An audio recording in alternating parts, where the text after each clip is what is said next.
I'm Julie Bullitt. I've been a family therapist for over 30 years. I'm David Bullitt. I've been a divorce and family lawyer for more than 35 years. Together, we have been married for more than 37 years. In our professional practices, the two of us have been witnesses to individuals and families struggling with life's most difficult challenges. In this podcast, we will talk about the conversations we have had, The conversations we should have had, and those that every relationship needs to have in order to find success, happiness, and fulfillment. This is Conversations for Couples, The podcast.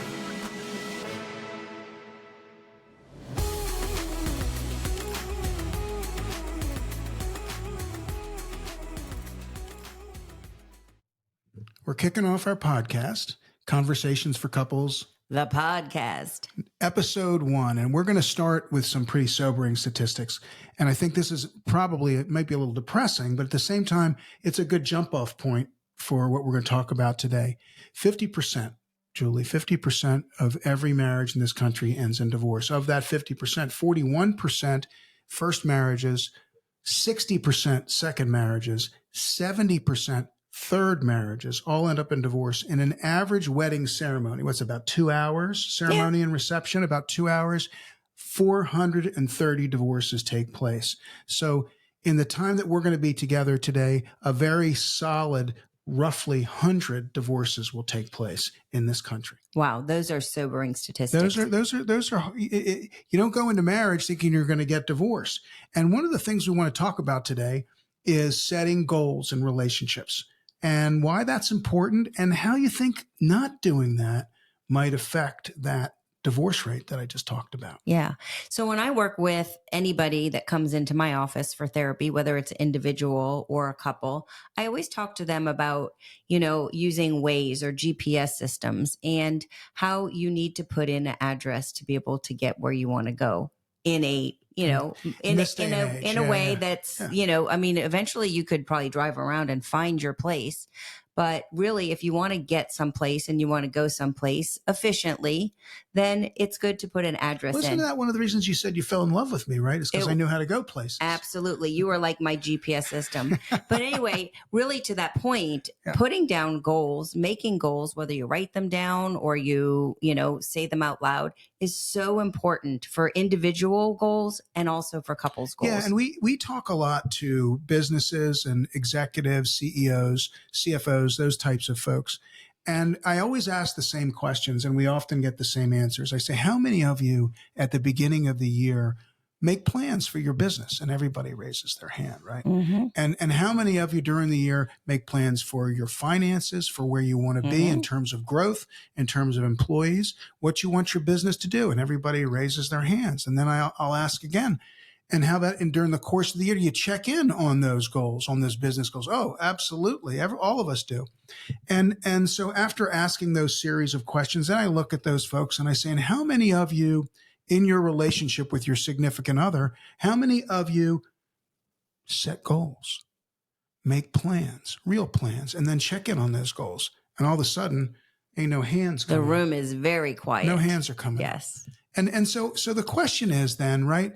If you do it at work,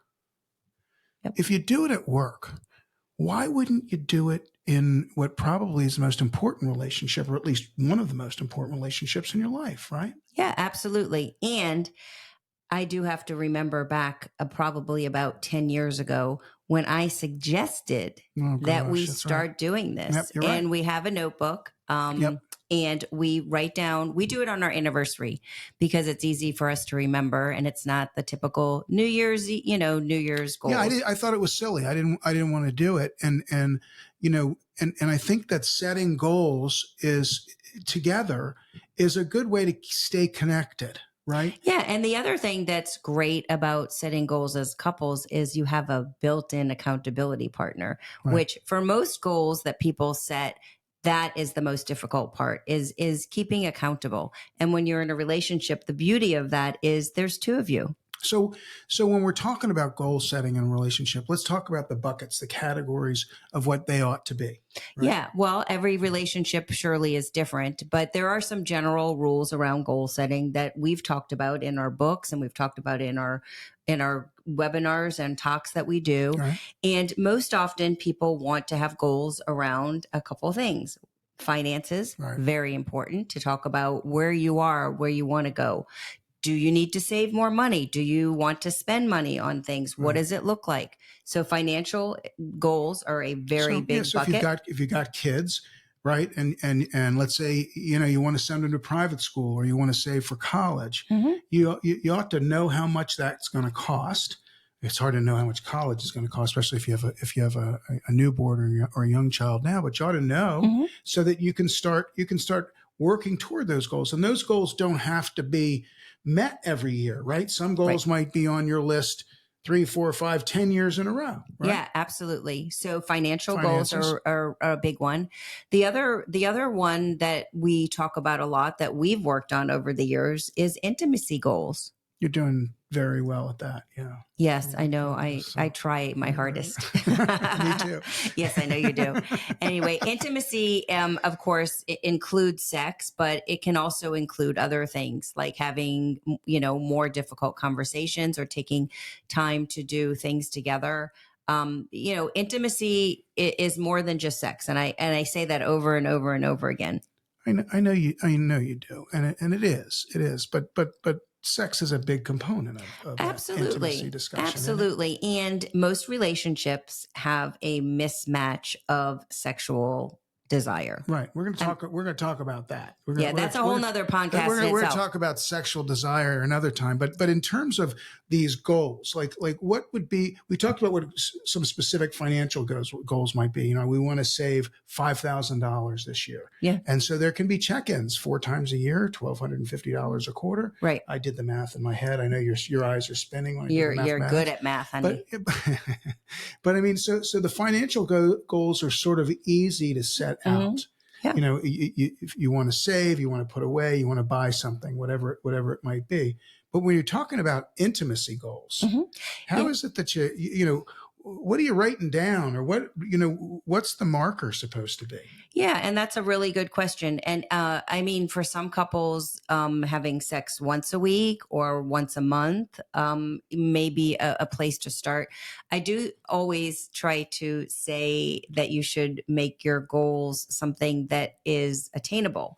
So Right. if you're not having sex and you haven't had sex for 6 months, You're not going to have it 4 times a day, every day of the week, is what right, you're you're saying. not going to. So Yeah. start with something small. I mean, if you're not having sex, which I work with a lot of couples that are not having sex, Yeah. then start with, once a month and start with working backwards. So it's not just like go to the bedroom and have sex. What do each of you want to feel to be close enough to have sex? So for some people, it would be setting up a date night or setting up a time where you're at least getting together, having maybe a nice dinner Mhm. conversation, having the kids out of the house if you have kids, and really, setting up the stage, if you will, for the intimacy to happen. All right. So you're talking about when it comes in terms of intimacy. I mean, I guess it's also true when it comes to finances, is goals that fall in the attainable category. Those that if we pay attention to them and we work at them, we should be able to reach. Right. Correct. Okay. Correct. So if somebody who makes $100,000 a year, the idea that they could save $50,000 that year is probably unlikely. Unless they So don't have any unless expenses. they're living with mom and dad. Yeah. But more realistic might be we want to save $10,000 a year. Right. And Right. so So the you're same trying thing to as the make, sex, right? yes, right. So try to make it attainable. Okay. The other thing that's really important with the sexual and the intimacy goals is sometimes, especially couples that go a long period of time without having sex, it's hard to kind of get back into the Yeah. groove of it. So I even work with couples on making appointments for sex. And I know it doesn't sound sexy, but if your goal is to have sex once a week or twice a week, you may need to schedule that. So how do I get on the schedule? You want an appointment? Is that what you're asking for? Yeah, I'd like as many appointments as I can get. I know you got to work, but yeah, I'd like to get a couple. Couple in on Yeah, Monday, yeah, couple yeah, Tuesday. a couple of blocks. Is Yeah. that going to work? Be okay? Yeah. Yeah. Okay, but make appointments. Yes. Make Make appointments. Put it on your appointments. calendar, just Put it like on the you're putting calendar. other things. Yeah. Okay. Get a haircut. Have sex. Okay. All those kinds of things. But I think that's important, and I think it's important. You mentioned before, it's not just sex, right? It's not just that. Other things also can be on the calendar if you're talking about that. Sitting down, having a glass of wine or a beer or whatever it is, having a drink at the end of the night, or a cup of coffee in the morning, or whatever it is the two of you enjoy to do, right? Mm-hmm. Yeah. Or walk taking with a the walk dog. and talking. Yeah. Uh-huh. So intimacy is big, and financial is big. Right. Oftentimes, couples really need to work on goals around communication. That's probably the number one reason people come to my office. So give me an idea what you're talking about. What's a communication goal? An attainable one. And I do just want to put a parenthetical here, right? Because you talk about attainable goals, but also there ought to be aspirational goals that might be something that we really would like to do. Yeah, but future. But it might take a little longer to work at it. Absolutely. Like, we did it this year for me, right? We took that trip that I wanted to take to Montana. To me, that was a goal, something that wasn't necessarily attainable 4, 5, 8, 10, 15 years ago. And we did it this year. So right. That was more like a bucket list, like something big. An aspirational. An aspirational goal. Okay. Yeah. So talk about communication. Yeah, absolutely. So a lot of couples, especially as we get busier and we're working and we have kids and we have jobs and we have other things going on, we often don't sit down and communicate. And technology has gotten in the way. Right. And we can do a podcast about technology in being involved in a relationship. However, we're talking about how to make sure that you're talking, how to make sure that you're communicating. And this can be sit down face to face. It could be writing a text, an email, a phone call. Remember those things, phone calls? People used to do them. So anyway, this is just setting aside a specific goal. How are we going to communicate? When are we going to communicate? I often have people set up meetings, either family meetings or couples meetings once a week because they're not finding the time during the week to. So they say, okay, Wednesday nights, when the kids are asleep, or Wednesday in the morning after kids go to school, whatever it may be, that's when we got to sit down and talk. And there might be some weeks they don't have a ton to talk about, right? Some weeks there might be a lot. That's okay. That's okay. But that's their block. That's their block. Yeah. Okay. So anyway, really putting time aside for communication and making sure that you are communicating about the little things and the big things. Yeah. And I know we're going to talk more about this another time, about the technology and the electronics and all that sort of thing. And I know it's a good thing to send texts, and it's a good thing to be able to email, send texts, and even if it's just a touch base or to send something flirty or whatever the case may be. But to me, sometimes the meaning or the tone gets lost, or sometimes the tone is misread when you're packing out a text message. Absolutely. Yeah. Right. So, I mean, I think it's the best would be to have a combination of everything. Yeah. And when you were talking, I was also thinking my wheels were spinning in my head, because you could actually combine a couple of the goals that we just talked about with communication and intimacy and do some flirty, sexy texts. Oh, I like that. Yeah. Okay. I got to find my phone. You you need to find your phone. I need to find my phone immediately. Yeah. So communication. So communication is big. Another area that lots of people really need to or want to set goals around is parenting issues. You mean in terms of raising kids, or tell me what you're talking about when you say parenting issues? Parenting and family issues. So are we spending enough time with our kids? Are we on the same page with parenting our kids?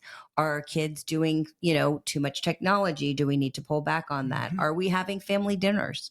So really talking about how to parent and be a family the way that you want to be. And that gets back to this communication discussion you had. And I'm wondering if that's an area that some parents would bring their kids into the discussion. Absolutely. And again, I've talked with families about, Sunday meetings. Lots of times Sunday is a good day to have a meeting. And it can be a couple having a conversation, but it also can be the kids involved in, hey, what do you guys want to do for vacation this summer? Or, it's we have a week break at Christmas time. What do you guys want to stay here? Do you want to go visit grandparents? Like, what do you want to do?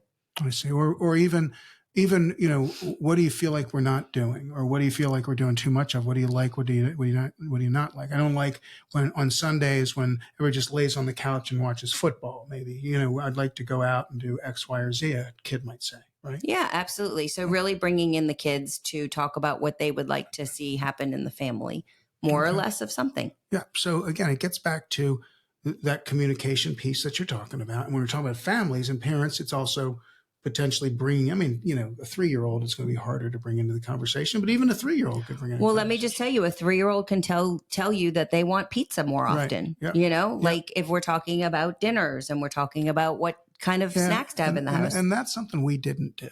We didn't have those conversations when the kids were growing up. I don't think I'm thinking as we're talking, and there's lots of things I think we did do a good job about, but did we really engage the kids and say, okay, you feel like are we doing things that you're enjoying as a family? And I'm not so sure we did that or did enough of that. Yeah, I agree with that. I mean, I wish that I had more patience and more time. Raising 4 daughters was pretty challenging. And I have to say, I was overwhelmed a lot of the time. I think when you get busy and overwhelmed, it's hard to take a step back and say, hey, should we be doing something different? Yeah. So this is in some ways do as we say and not as we did. Although if you remember when the kids were younger, I think, maybe starting, Josie was younger, maybe 5 or 6 years old. We enacted the Sunday night dinners. We did. Yeah. Where the kids would take turns cooking making dinner. That was good. And I thought that was really good. And it taught them a lot. It taught them about time management. It taught them, it was actually great. And the kids learned to cook. Josie needed a little help because she was younger. Right. But I think that was a great thing that we did do. Yeah, that was good. I forgot about that. That was good. I thought that was good. Yeah. And in the time, it was my idea. Of course it was your idea. Every good idea that we've ever had together is always your idea. And I'll swear on the Bible that that's correct. Yes. Mm-hmm. Yes. Maybe not. But all right. So let's talk about what we've talked about the issues, right?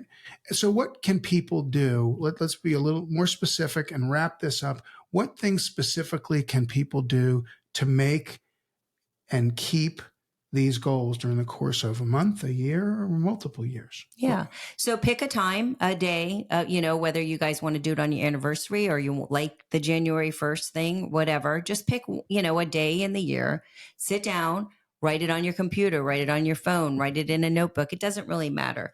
And try to put, different goals in different buckets. And then also one of the things that we've been doing, which I really love, is picking something that we want to do together that's new. Right. So creating an activity. So one year we did kayaking. Right. Last year we did the 2-step as one of our goals. Yeah, we're going to get back to that too. We're going to Nashville. So there is research that shows that couples that do new things together have a lot of different cool chemicals going on in their brain that help their relationship. Well, it makes sense, right? It makes sense because the newness in a relationship, you have those, whatever those chemicals, what they are. I don't know what they are, but you have those things flying, aside from hormones, you have those chemicals flying around. Dopamine and all those good things. So you're saying that a lot of that same sort of chemical reaction in our bodies and our brains is going on when we're doing new things or different things. Yeah. So taking a trip someplace that you haven't been before, doing an activity that you haven't done before, all those are things that will help your brains and help your connection as a couple. So if you're going to do the goal setting, I would like you to add that onto one of the categories. Put down something that you want to do new together. And the idea of the book, which she's right, I cringed over. I didn't want to write things down in a book or meet. But she sort of forced us to do it. And it's been a good thing because we've done it on our anniversary. And then we go back and check in every 3-4 months plus or minus, but certainly multiple times during the course of the year. And it holds you accountable. Yep. It's like having a gym partner. I know I got to be there at 6 o'clock in the morning because if I don't show up, she's going to be mad at me or she's going to be pissed. Yeah. Right? So if any of you try this or need help with this, please reach out. We're reachable at thebulitts.com on our website. You can reach us and we would love to hear. Contact at the Bulitts. We're on all of the major platforms. And that's it for episode 1. It really is, and we've enjoyed it. Goal setting. So our goal is to keep this podcast going for as long as we can. We hope you've enjoyed it, and we will see you next time on Conversations for Couples, the podcast. All right. Julie Bullitt is a professionally licensed clinical social worker and family therapist. David Bullitt is a divorce and family lawyer. Julie is not your therapist, and David is not your lawyer. This podcast is meant for educational and entertainment purposes only.